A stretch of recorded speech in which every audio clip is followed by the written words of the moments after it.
All right. Well, let's talk to our guest about some autism. His book is called NeuroTribes. It's truly it's the first determined and thorough and enlightening journalistic investigation of a phenomenon that is still a mystery to everybody. It's a New York Times bestseller. He has flattered us by coming out from San Francisco. His name is Steve Silberman.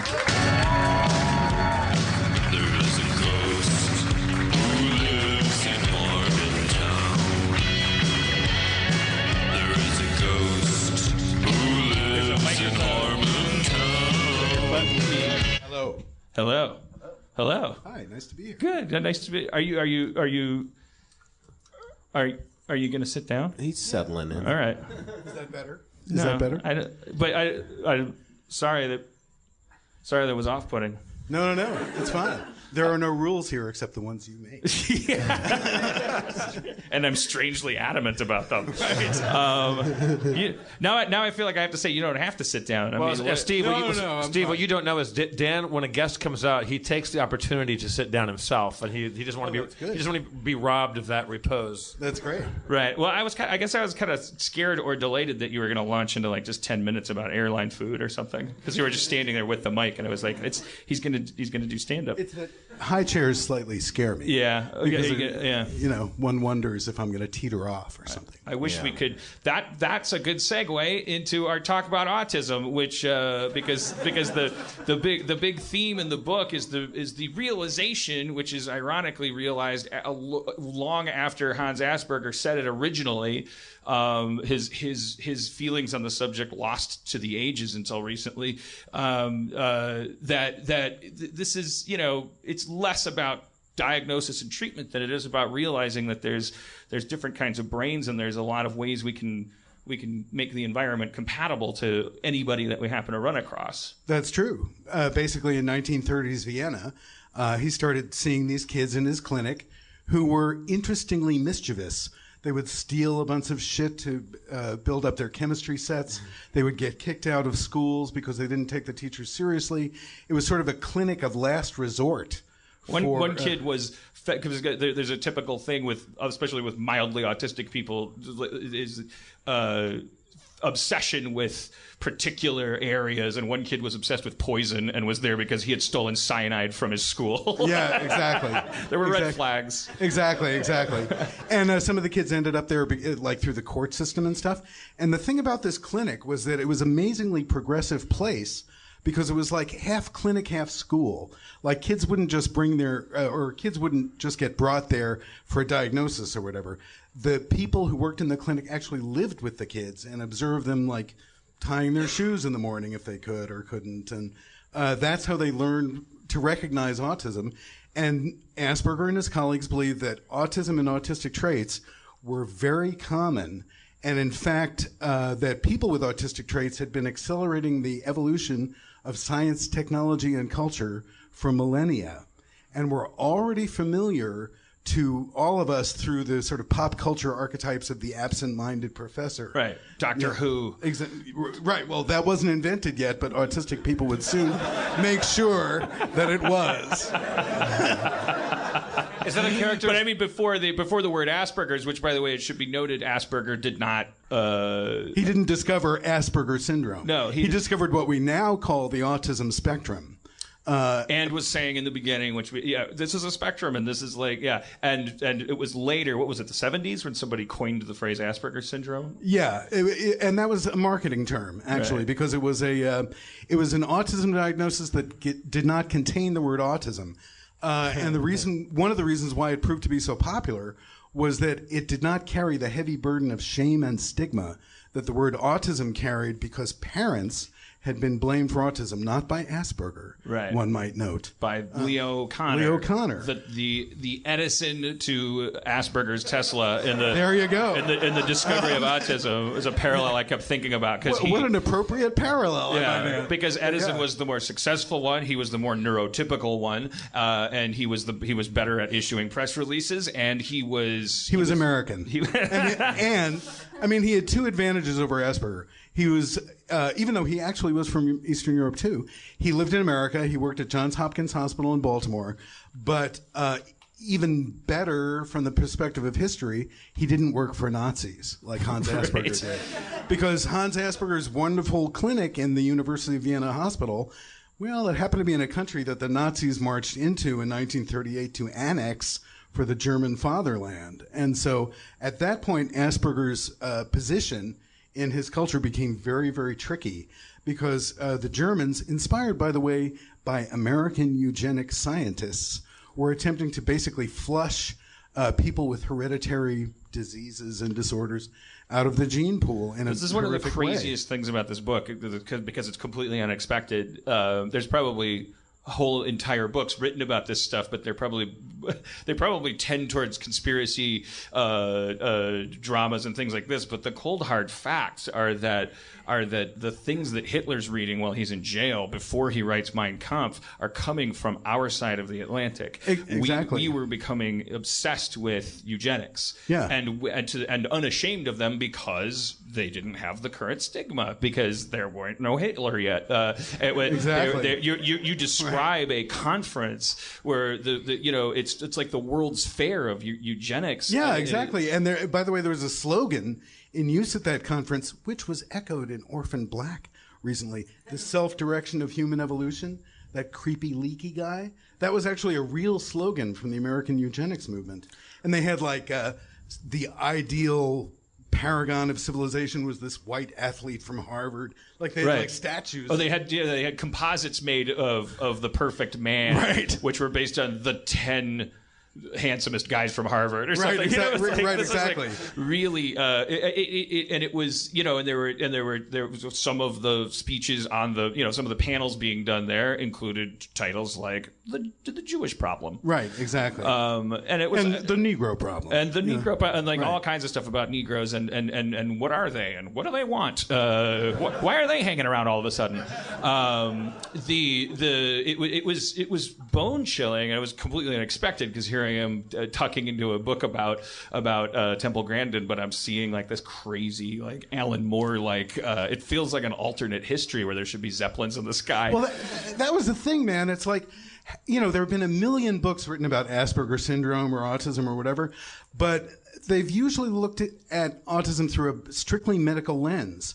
And there's actually been very, very little written about Asperger in his clinic.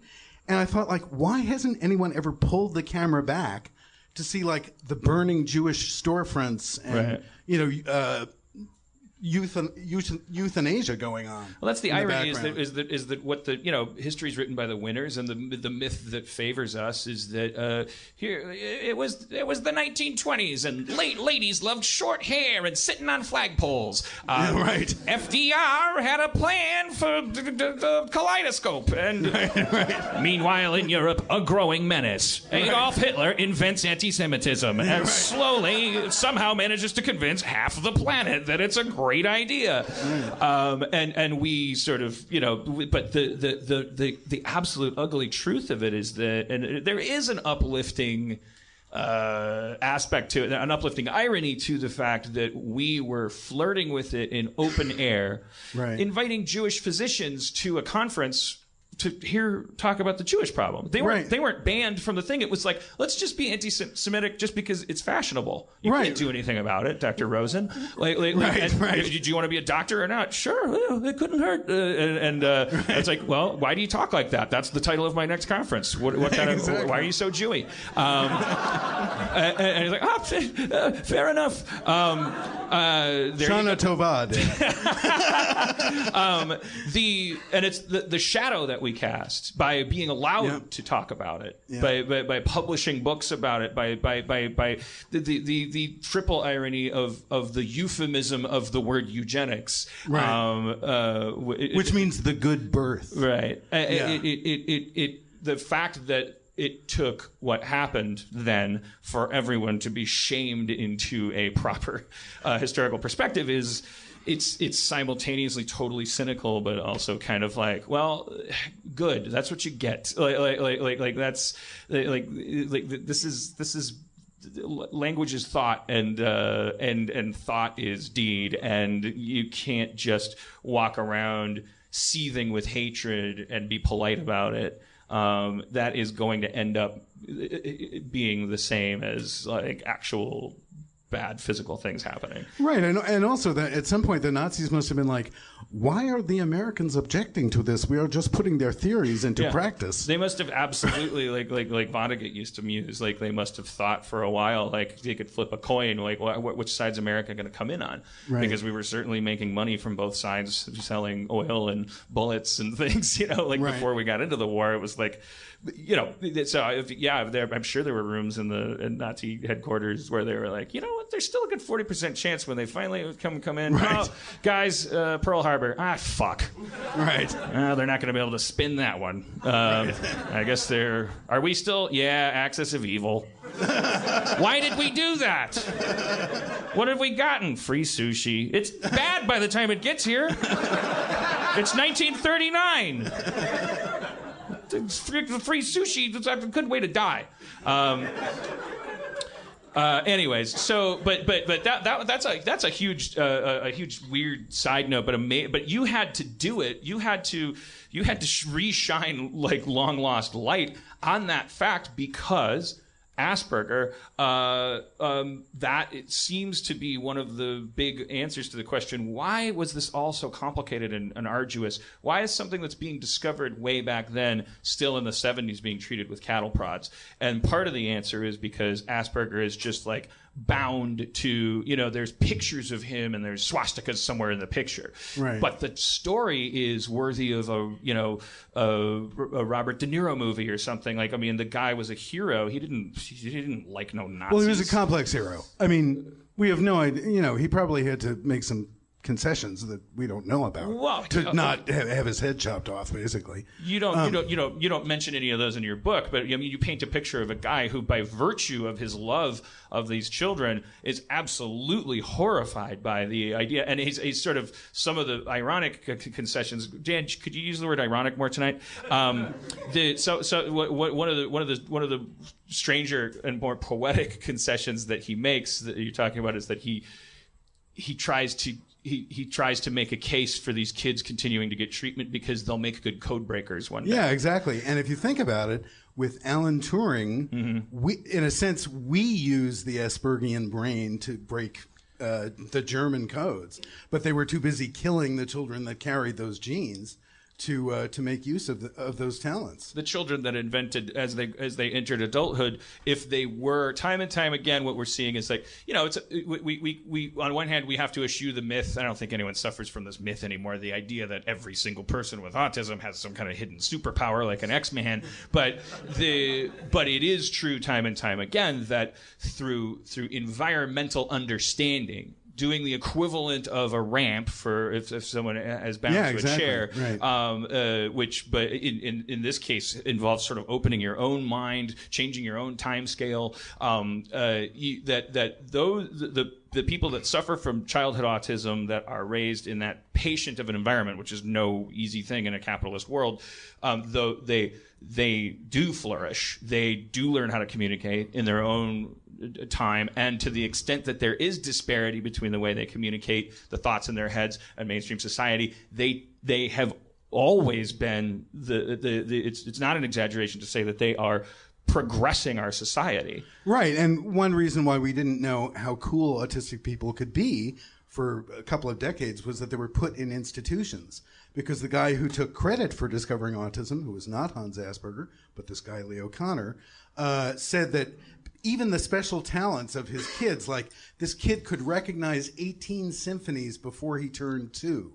He could correctly identify 18 symphonies. But Kanner, instead of saying, oh, this is really cool, this is a specialized form of intelligence, which is what Asperger said. He called it autistic intelligence. But Kanner said, oh, no.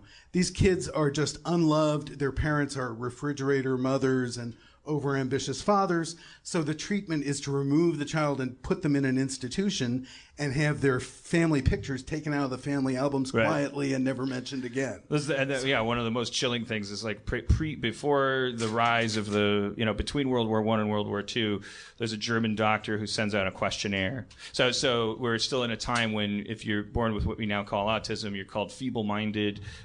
You're shuttled into an institutional world, and you're a ward of the state, and you're a burden on the parents emotionally and financially. And this doctor sends out this questionnaire that says to the men of the household, specifically, and says, how would you feel about an artificial shortening of your child's life to the extent that they're unable to live with their disability? Asking these sort of leading questions about euthanasia. And not only was the response overwhelmingly, oh, absolutely, but with an extra order of macabre fries, that is, I wish, however, that you just wouldn't ask. Right, exactly. Just don't tell me. I wish you'd just kill the kid and tell me it was natural causes. That would be, if you're looking for what I would like to order from this menu. And we have to, it's dark shit. We don't have to sympathize, but we have to remember. I don't know. We have to. What the fuck do we have to remember, Dan? Shut up. It's hard. It's the world was ignorant, and it was fucking. The poor people were held responsible for their kids' disabilities, and they were never a ticket to increase social standing. I have an autistic kid didn't mean maybe I should get a promotion at work. And also at some point they were being bombarded by propaganda that such children were a burden on the state, and they would literally have pictures of these sort of drooling maniacs from asylums and say, 50 million Reich marks a year, etc. Right. And so they started doing it like fairly publicly too. Like they didn't really hide it, and they realized that was such bad PR. Like nobody's going to really sign off on that. Like even the hardest, like Nazi, like household is not going to really sign off on the killing of German children.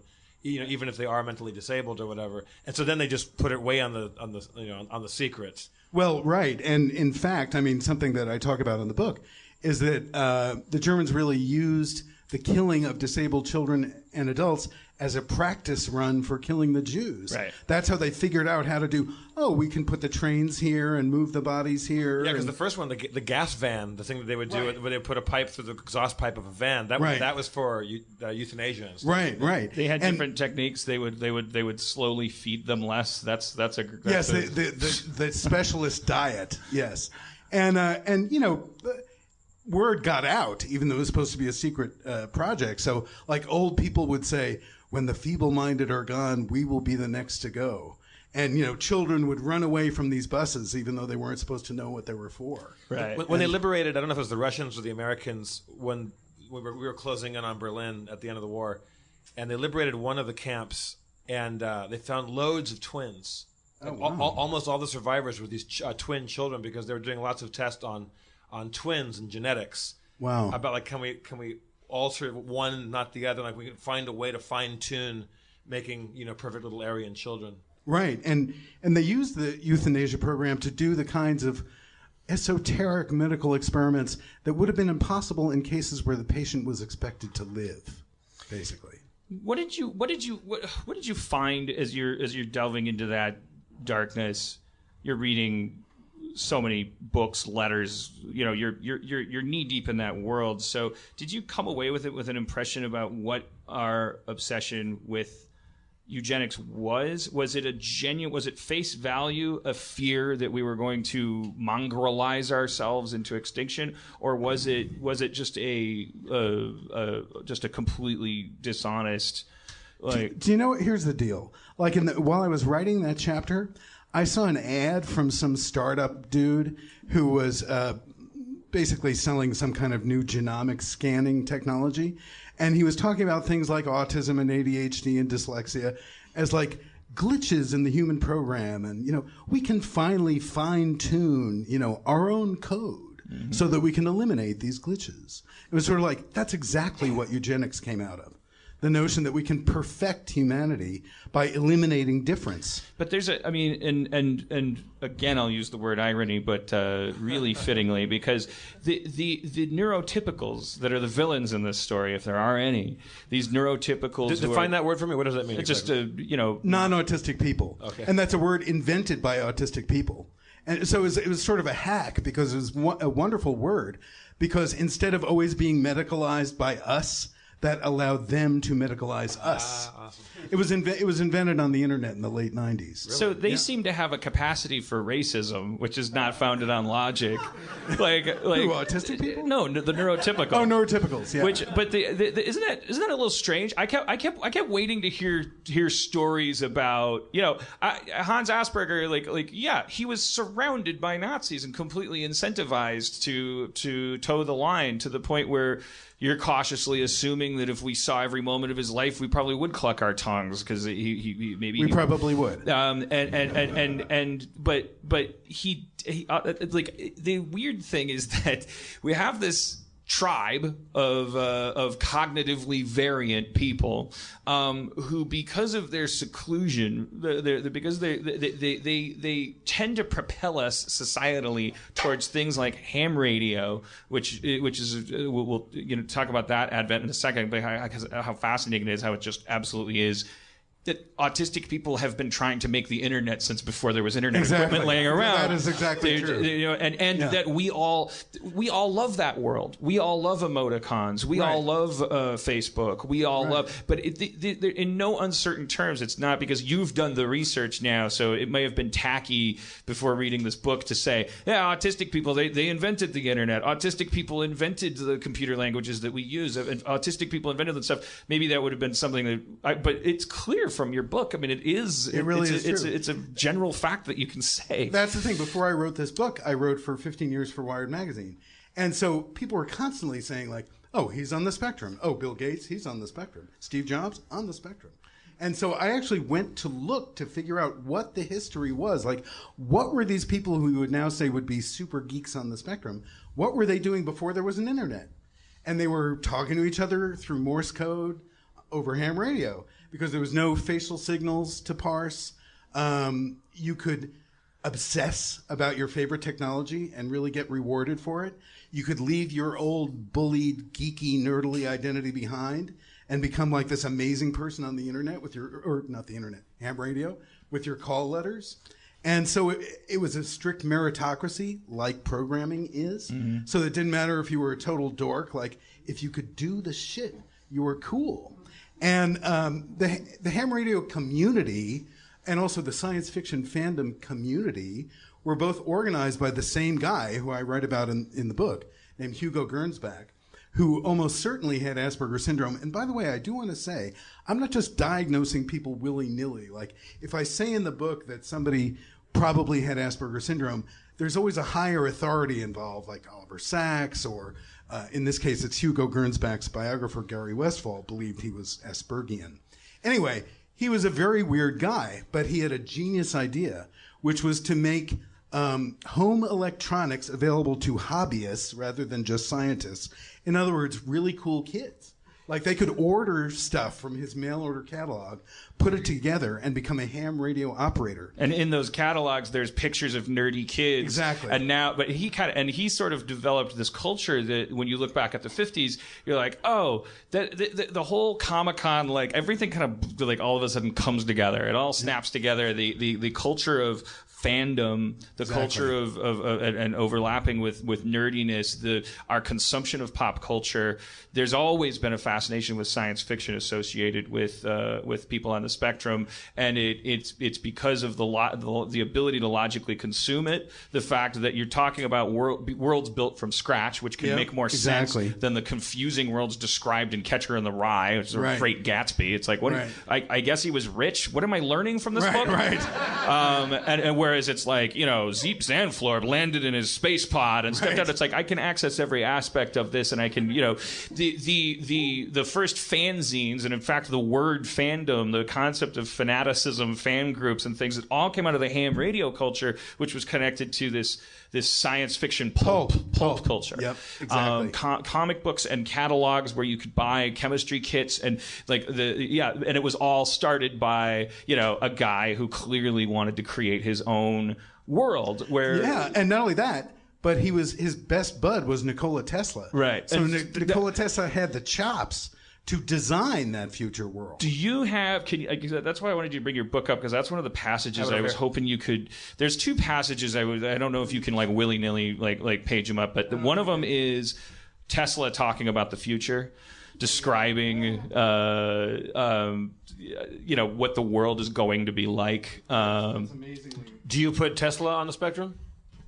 He wasn't neurotypical. I actually don't retrodiagnose him, but he had many, many autistic traits. He was fascinated with glittering things, and he was very, very honest. So when his two aunts asked him who was more attractive, he said something like, "Well, you're not quite as ugly as the other." So he had that Aspergian utter frankness. Yeah. Well, I have a question, but maybe we'll do it after you read this passage.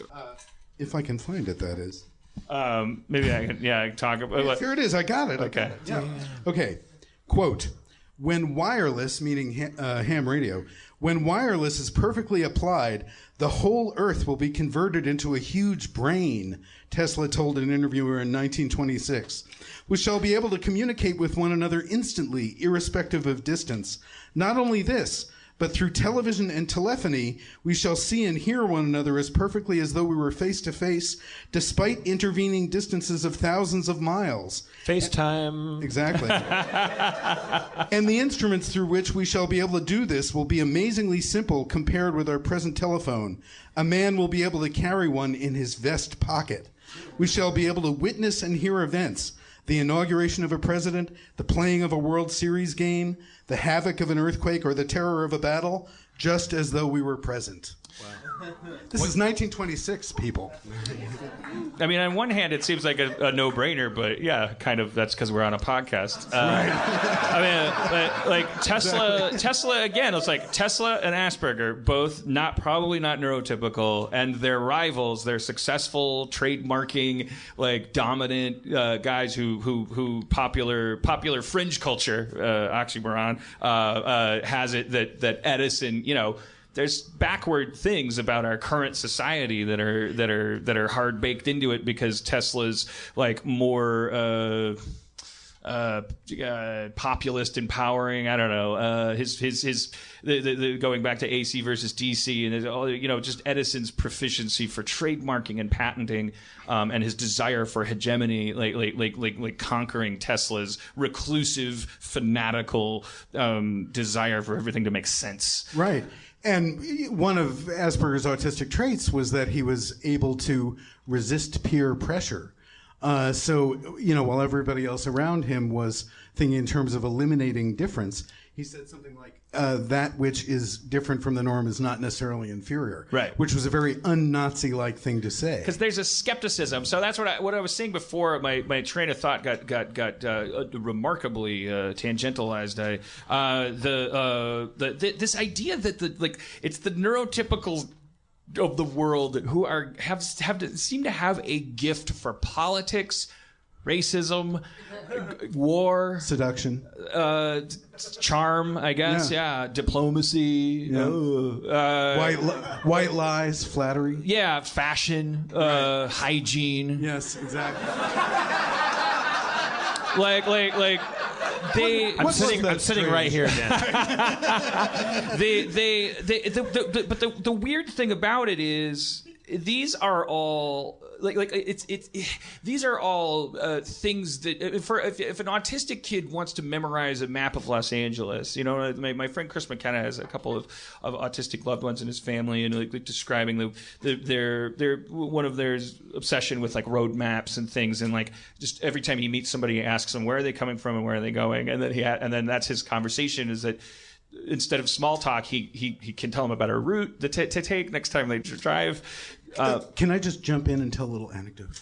I went to an autistic retreat, so I was one of the very few neurotypical people with like about 70 autistic people of all ages. And the second day that I was there, I went up to a guy who I thought was cool the night before, and I said, "Hey man, how'd you sleep?" And he said, "Why?" It was like an excellent question. And I realized like how much fucking energy I put into like reputation management. Like every time I walk into a room, "Hi, how'd you sleep? I'm charming." You know, it's like right. Wow. You know, I've been such a. I mean, I have to share this because it's something like, and I have no idea if the person I'm talking about is. I'm not certainly not qualified to diagnose him as anything, but there's such a. I had an encounter like that where I went up to somebody at a party and I said, I stood next to him and I was like, this guy. He gets picked on by people. I love him. Like I'm an outcast. I'm gonna log some hours here. I'm gonna be a wonderful guy and like let's and like I'm gonna talk to him, not cool people. And so I stand next to him and I look around the party and go like, wow, looks like everybody's here. And he's like just spent the next 8 minutes in a monologue about how I'm like well, I didn't get the list of people that should be here. I wouldn't be able to compare the thing. It was maddening because in my mind I was thinking, you little prick. I'm stupid here, you know, like, and it's like that happens on a cellular level all the time in interactions. But like, what's at the core of it, of course, when you take a step back from it, is like you said, like, why am I asking how someone slept? What is it? Yeah, like, we could have spent that time inventing something. Right. I love this early science fiction fandom nickname for neurotypicals was the mundanes, and so it's like. Those are the people who think they rule the world. But actually, the mugwumps. How easy is it to go back and reverse diagnose people? Like, I mean, you like, are there certain like, can you look back at Dostoevsky or Chaucer or these people like, or for instance, like, is there a way to kind of definitively say, or you can kind of guess and it's you? Yeah, well, some people are much more promiscuous about their retro-diagnosing than I am. Mm-hmm. Like, I'm a science writer. So I have to be strict. Right. And is there an etiquette? That's another thing. Like when I was in Wired and I did that interview where I told the guy at the end of the interview, I was like, by the way, and I took a quiz online and it's like, maybe I don't know that. And then I like seeing it in print, I'm like, so tacky. God. Like, and where there's tackiness, there must be etiquette. Is there a guiding principle for this? No, I mean, some people seriously self-diagnose and, you know, I believe it's called self-diagnosed peer-supported in the autistic community. So it's like, basically, if your peer, you know, if your allegedly autistic peers say, yes, you are like us, then it's cool, you know. Right. If you just declare yourself autistic and there's no one to gauge yourself against, it's not as cool. Right. But the thing that I'll say is, I mean, people often say to me, don't you think we're just diagnosing weird kids too much, you know? I don't actually believe that because virtually everyone who I've met who had an official diagnosis really did need, like, you know, special forms of support and whatever, and had a hard time passing among the mundane. Yeah. Well, you in the beginning of your book, you talk about in your introduction, talking about the emergence of the concept of neurodiversity, which is simply to say that ADHD, dyslexia, all of these things, which, by the way, all of my friends, so like Justin Roiland, definitely ADHD, co-creator of this cartoon I made, and like Joel McHale, dyslexic, Rob Schraub, dyslexic, like probably ADD too, like those letters kind of like, if you live in Los Angeles and you make stuff, you're always like, and the refreshing thing about your book is that you don't have to now think, am I being tacky and fashionable by diagnosing? It's just, well, these are traits. These are autistic traits, you know, like whatever. Which are not rare. Which are shared as by Asperger everybody. knew. Yeah. Right. And I mean, when I first came across your community here, I thought that it was kind of like looking at broad swaths of the spectrum through the other end of the telescope. Like most people look at, you know, autism only through the medical end of the telescope, you know. But if you look at it through the cultural, like that's why I called my book NeuroTribes instead of like some word related to disorder. Like I don't claim to know what the order of the universe should be, so I avoid the word disorder. But there are certainly. And if you just wanted to sell books, you would have called it Titties. There you go. Titties inside. NeuroTitties. It's a pop-up book. Someone's buying that domain name right now. I would bet you anything it already exists. But I think I'm cutting you off to talk about what you were trying to talk about, which is that you describe yourself as profoundly neurotypical. I am. You're very, very outgoing, friendly, and you're a fan of the autistic community, as I also am. In your case, it's not so much out of a sense of kinship. It's almost like a sort of like sibling kind of. Yeah. You actually admire the things the qualities that you do not have. Exactly. Great minds do not necessarily think alike. And so you've been a messenger. I mean, your book that you've written, you've surely noticed that the autistic community is. Tell me if I'm wrong or right about this, because that's how I found your book, because I just check in with the autistic community because I find them amazing and fascinating, and especially in regards to their conflict with groups like Autism Speaks, and the ironies that ensue. I've read more than one essay by an autistic adult, sort of celebrating and also rolling their eyes at the fact that it took a neurotypical to be the Marco Polo of autism's China. It's like, that's true. Now these parents are listening, that won't listen to us because a neurotypical wrote a New York Times bestseller. Right. Well, at my book launch, I was very, very happy to see. We had a party in the Haight-Ashbury in San Francisco where I lived. And I was very, very happy to see actually autistic people in the audience. Because usually there's like this huge divide between like the Autism Speaks parents and the clinicians and the autistic people. But kind of everybody was in the same room there.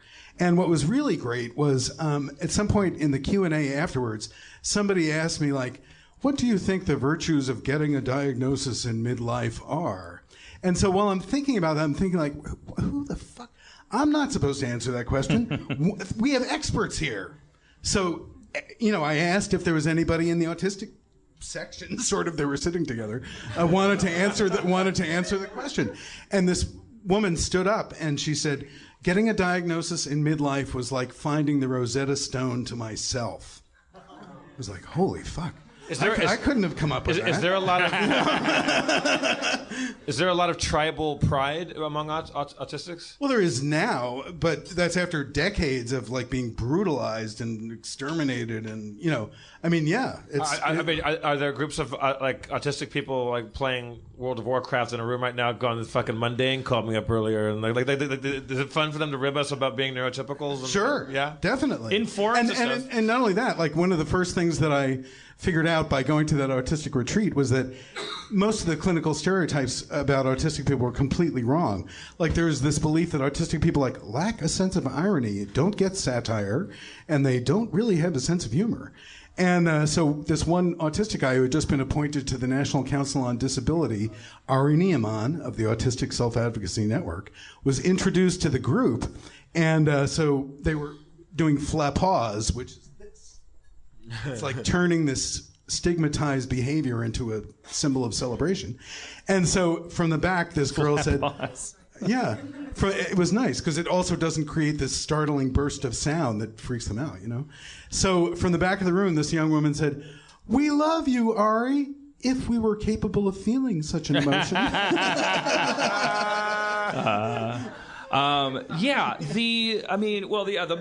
myth of the no feeling thing, I think that simply comes from the fact that there's this weird skepticism, and I keep coming back to this thing. I never get to finish this thought because I don't really know what this thought is. It has something to do with the fact if you want to be systemic about life, like the actual Spock, if he was a real alien being that thought logically about things, would he or would he not be in favor of eugenics? Like because when you apply this concept of the cold hard logic, and he's a human calculator, but obviously not like that, not. It's not. There's more to it than that.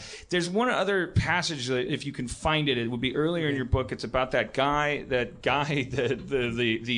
Tesla of chemistry, who Henry Cavendish. Henry Cavendish. Yeah. Yeah. My book opens unexpectedly about 200 years ago.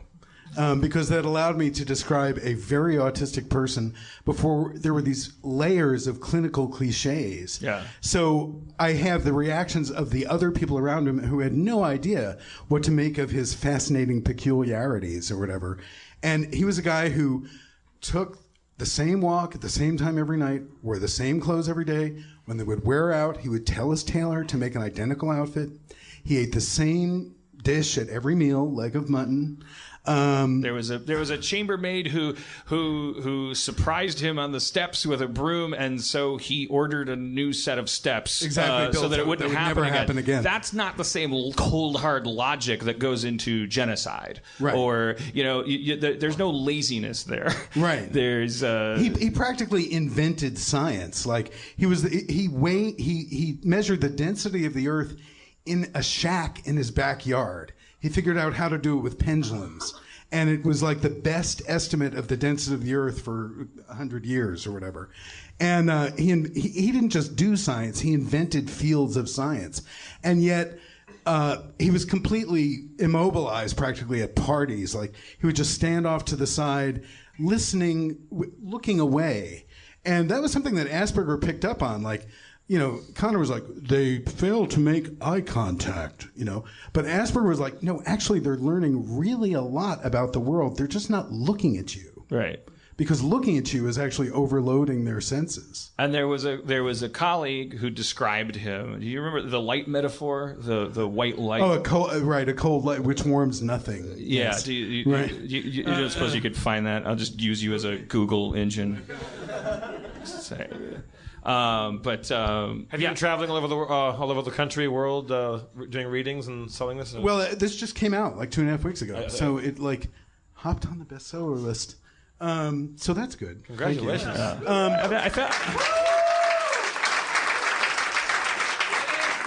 But don't we need different words for things like compassion in a world where the people who have been responsible for creating a more Roddenberry-like world are accused of, are describable as not having it, and yet the people who have been trying to cure them in childhood are people who are cattle prodding them. Right. The people who supposedly have the empathy that these people lack are the people sticking cattle prods on them. I feel like there's a word we're missing in the English language that maybe an autistic person could invent for us, so that we can stop making that there's a distinction we're making that's not 100% accurate about whether they're feeling things. That's true. And the great thing is that once the internet was finally invented, and I talk about how a very autistic person helped invent the first social network that was open to the public.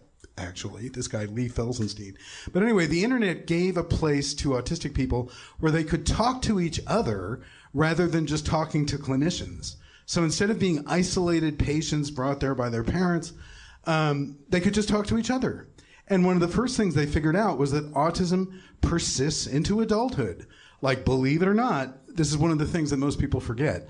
But up until the 70s or 80s, really the 80s, the diagnosis was not really available to adults or even teenagers in America. So people say, why are the rates of diagnosis going up? One reason is that teenagers and adults could not get the diagnosis until the 80s and 90s. And that was one thing that Asperger syndrome was good for. It's simply like, it's the Wendy's and Burger King of which is neither a good thing or a bad thing. It's like we've developed since the early 80s systems that are now available to clinicians to diagnose autism. Right. And so the diagnosis just went through the roof. And also another thing that people, I would say, underappreciate generally, even some autistic people, is Rain Man. Like, people think, oh, what a cliche. Dustin Hoffman, Raymond Babbitt with the cards and the toothpicks, whatever. But actually, that film was completely revolutionary because even people who had been in autism circles for decades had never seen an autistic adult certainly on screen, ever. And so Raymond Babbitt made autism recognizable to teachers, to parents, to autistic people themselves, to clinicians. And so that was one of the sort of elements of the perfect storm of autism awareness that created the apparent epidemic. Steve, I know I'm totally ignorant about autism. But is it a strictly neurological thing? Is it a developmental thing in the brain? Yes, although we still don't have a biomarker for it. So there are no blood tests for autism. There are no brain scans for autism. Like you can't. But can you take autistic? Can you scan brains and see similarities in autistic brains or no? Well, that's the subject of much debate. But the problem is that every 6 months another study comes out. It's too much white matter. It's too little white matter. It's too much connectivity. It's too little connectivity. Right. You know, it's like there are all these conflicting studies about what the biomarkers of autism are. It's certainly hereditary. That was one other interesting aspect. Yes, it's certainly hereditary. So on one hand, you have a spike in diagnosis, because that's, I suppose, the biggest question that your book would need to answer, that someone would come to, is what's going on with this autism epidemic, and which you get right to in the opening of the book, and slowly answer throughout the book. And it seems to be, correct me if I'm wrong, the two biggest factors are what we just talked about: the increased widening availability of the diagnosis, but you hint at earlier in the book this odd, like, it's an engineer's disease, that it does seem hereditary, and that our modern world, created by autistics, our Jetson world that we all love, that we all fantasize about in science fiction, that autistics make a reality by actually thinking outside the actual box, that world in a crazy, like, poetic fairy tale makes it possible basically for engineers to fuck more. Exactly. That people who used to be defined by their virginity are now able to hook up. Well, wait, Dan, you were saying yesterday, I don't know if it was from Steve's book or not, that Silicon Valley is seeing a big rise of, like, autistic, like, birth rate or something like that? Well, that was the subject of my article, The Geek Syndrome, in 2001. And yes, that's interesting, but and that might be happening. Geneticists call it assortative mating, which is basically when people who are carrying traits for a certain condition get together, there's more of a chance that their kid will have the condition. And that's how I first got into autism, because I'm not a parent, I'm not a relative. I now have an autistic trans nephew, I will say. But I got into it because I was on a boat with 100 computer programmers, and towards the end of this cruise in Alaska, I asked this big programmer guy, Larry Wall, if I could come to interview him at his house. And I noticed that he had customized his house, like he had turned the buzzer on his clothes dryer to a light, so it was not so startling and annoying. And he said, yeah, you can come to my house, but I should tell you, we have a profoundly autistic daughter. And then, like 6 months later, I was writing about another family in Silicon Valley. Can I come to your house? The woman said, yeah, by the way, we have an autistic daughter. And I thought, that's odd. And the next day I was in a cafe in San Francisco telling that exact story to a friend of mine.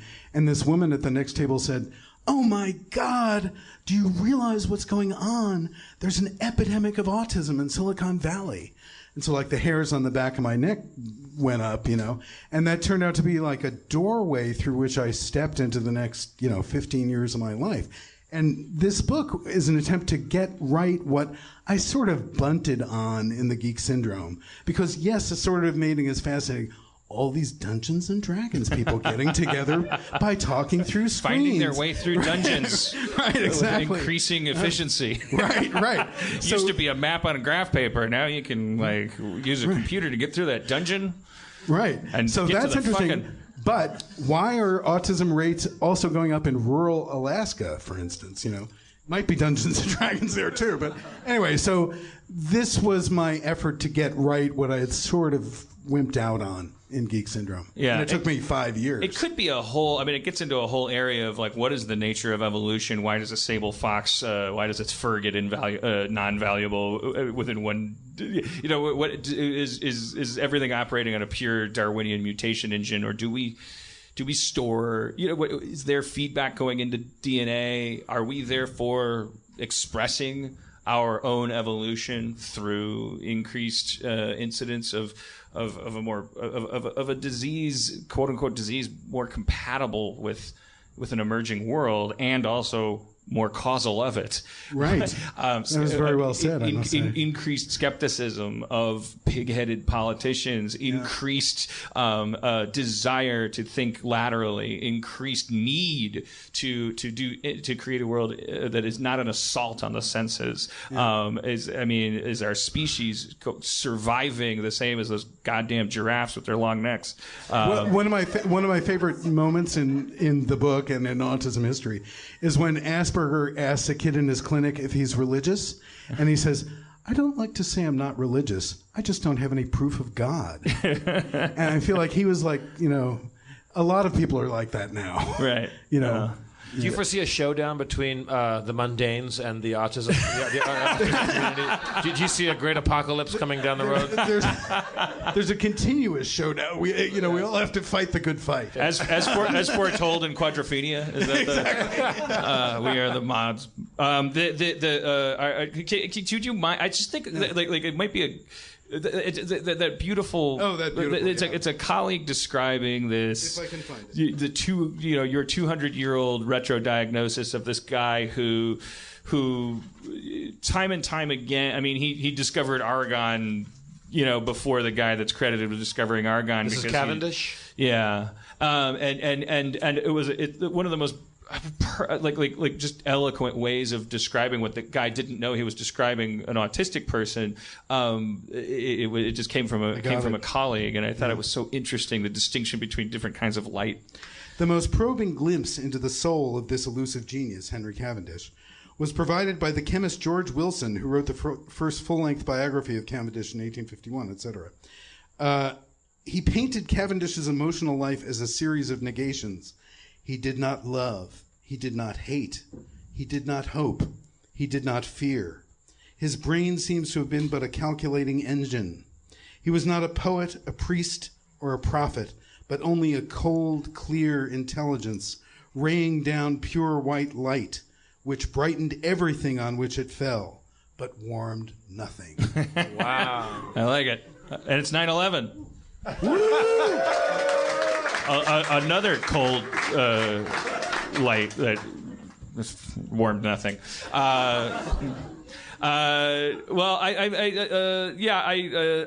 We flew you out from San Francisco. Is there one? There's a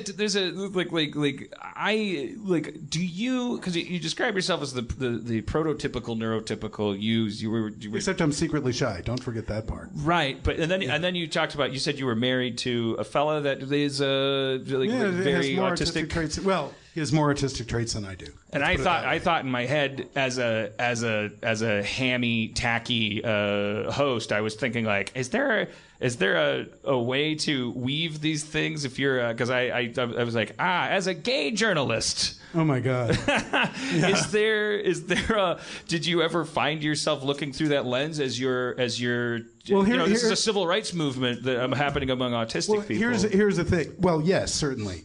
I wrote, this is really the story of a people walking towards freedom out of the darkness, more or less. And do I relate to that because now I'm a happily married gay man? Yes, totally. Yeah, I guess that's all I wanted was applause. Yeah.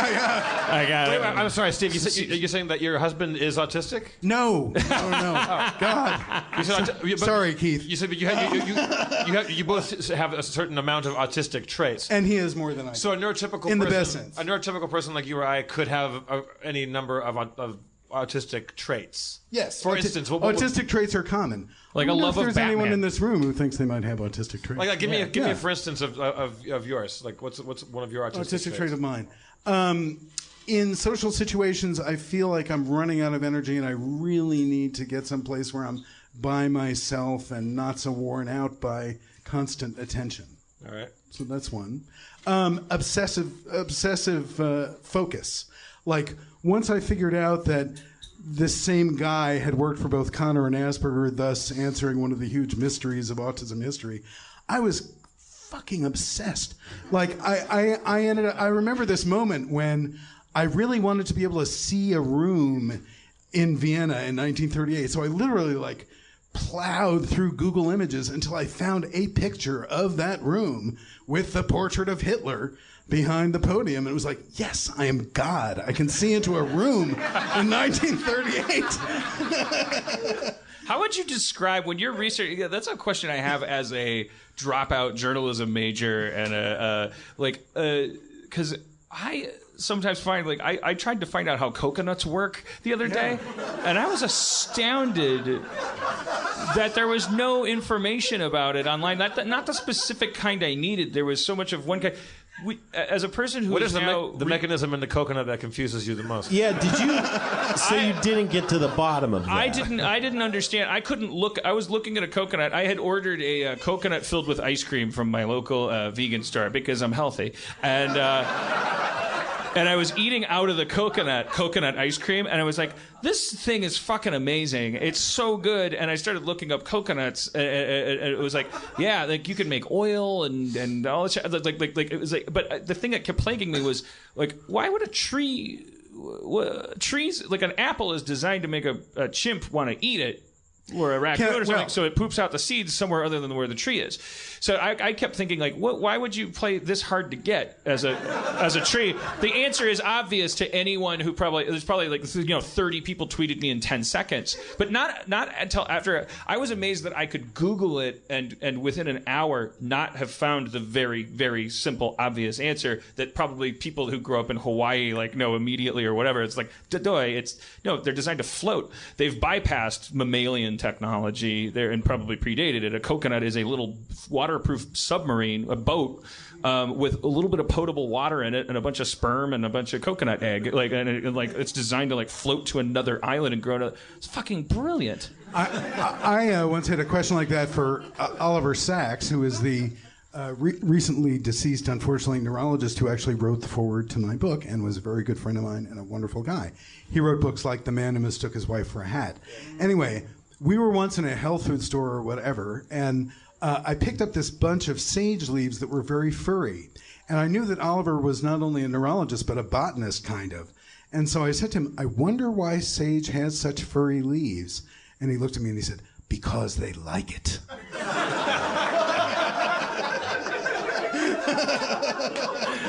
That's an unsatisfying answer. That's how and you're like, do you like hanging out with me? I wanted you to come have a barbecue, but if you're bored or you want to wait in the car, I'm just trying to make small talk, man. Now, did you obsess on the sage leaves and go look that up? Did you ever? I didn't go look. No, it was satisfying. I'm the same way. I'm a slow reader, and I Dan listened to your thing at double speed, and it made you sound like what's his name? Martin Scorsese. I'm a fetishist with paper and books. I'm kind of a slow reader because I have to stop, look up every word I don't know, or even if it's words I do know, I go, what's the etymology of that? And then I'll go down rabbit holes of where did that root come from, and then I have to go back to a bunch of other pages because it reminds me of other words, and then I have to look at all the pictures of the inside of the room, and if they reference a painting, I have to look at all the artist paintings. I did that for 5 years writing this book. Well, so that's what I wanted to ask. Selfishly, just to interrupt, because that's my thing. It's like, so if coconuts were president, no. If I can't, just give me a second. If I can't find out about coconuts in 2 hours on the internet, my question is, how much information is actually on the internet? You said this is a 15-year. You describe yourself as sitting in stacks of books at universities. It's true. How much of our information is, and of what kind, is making it over to the Skynet? Is there a bias toward a certain type of information? Are we learning more about lightsabers and less about Bob Dylan, and or is it or more about those two things, and we know nothing about? If you've spent 15 years researching, I try to port things into the internet that otherwise might not make it. So if you guys have cool shit, whatever it is, that's not in digital form, just try to make it available in digital form for people, because some guy 300 years from now is going to be writing the definitive book on something, and he's going to find your shit, and it's going to be the central piece in some enormous world-solving puzzle. But also, you're finding out all these amazing, the fact that, we didn't even talk about this. By the way, Asperger,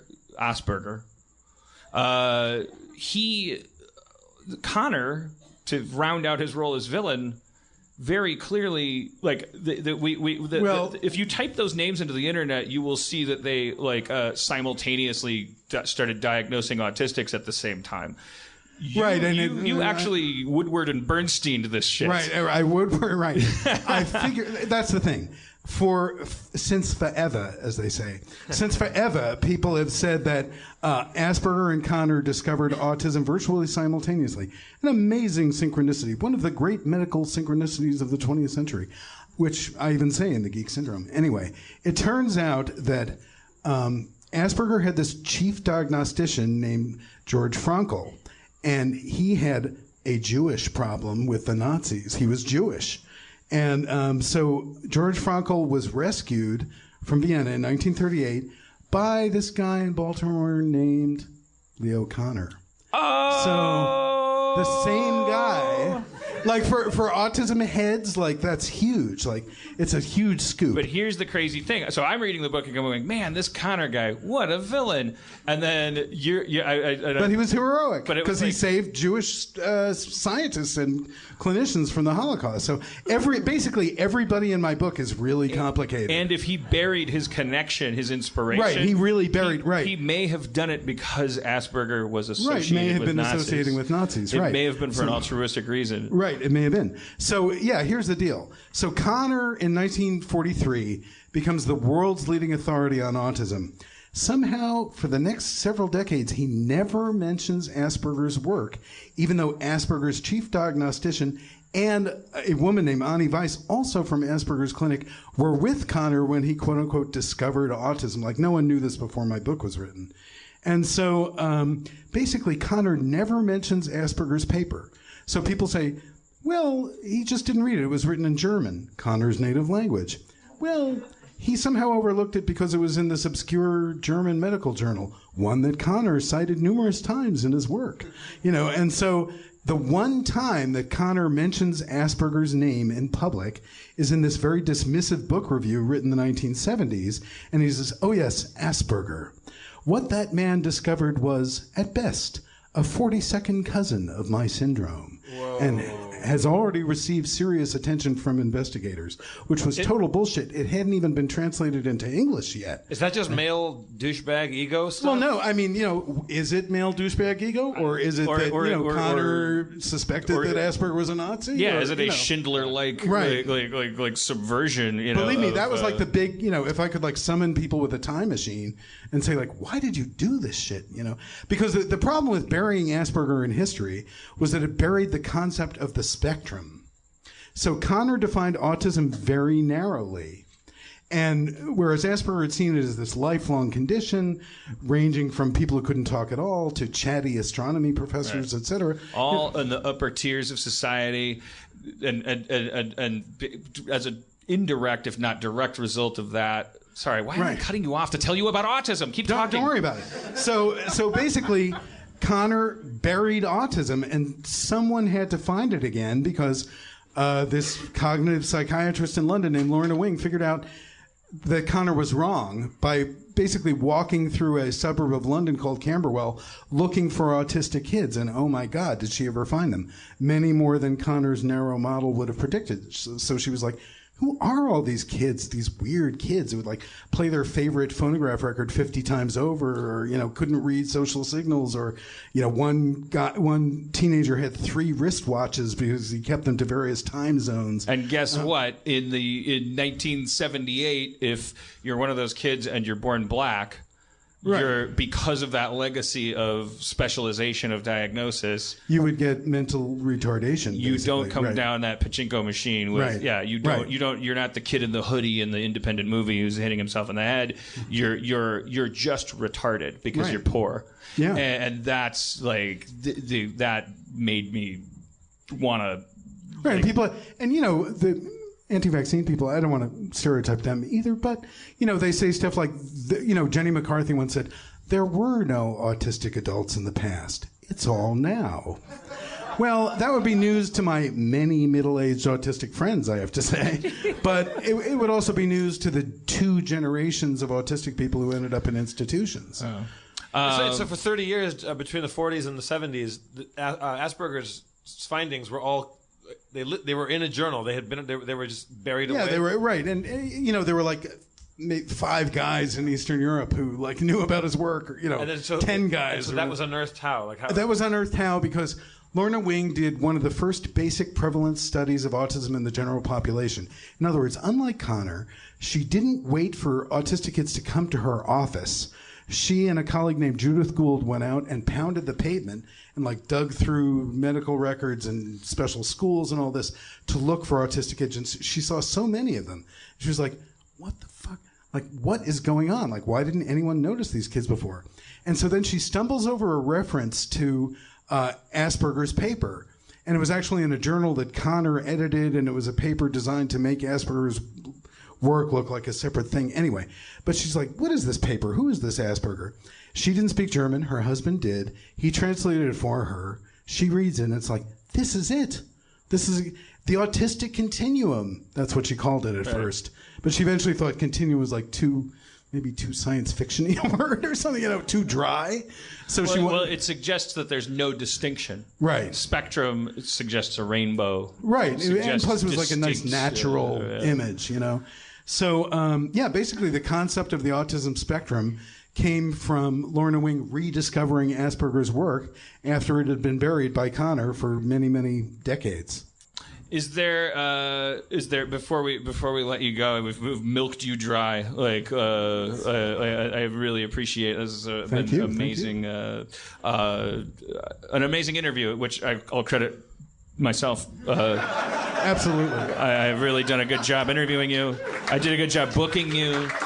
We had a New York Times bestseller on our show about autism, which all of you clearly have. I did a solid for all of society, and I wove gay people into it. I'm the greatest man alive tonight. But I want to throw you a bone. So, is there anything? What kind of bone exactly? I know you're kind of like. I know you're a Ginsberg fan. I knew you're that. from San Francisco. You're from the land of beat poets. I mean, we got applause from my favorite passages from the book, and I don't want to just like awkwardly and autistically bid you goodbye. Like, do you have a favorite like kind of like I'm nailing it here, or this is a great part of my book that I love reading out loud? Is there anything you want to share? I don't want to do that, but thank you. I appreciate it. Read the book if you want. Yeah. Okay. Yeah. I'm going to go right out and get it. You can listen to it at 2.0 speed. It sounds like Martin Scorsese. It's a 16-hour book that way. Can I tell you one thing? I saw someone here before bring in this really cool piece of fan art. Mm-hmm. The really cool piece of fan art that somebody made for me about this book was bootleg audio cassettes of this book. So it looked like dead tapes, basically. It was very cool. All right, cool. Well, thank you, Steve Silberman, author of NeuroTribes, neurotypical hero to the neurologically diverse world. Thank you, buddy. Thank you, Steve. God bless you.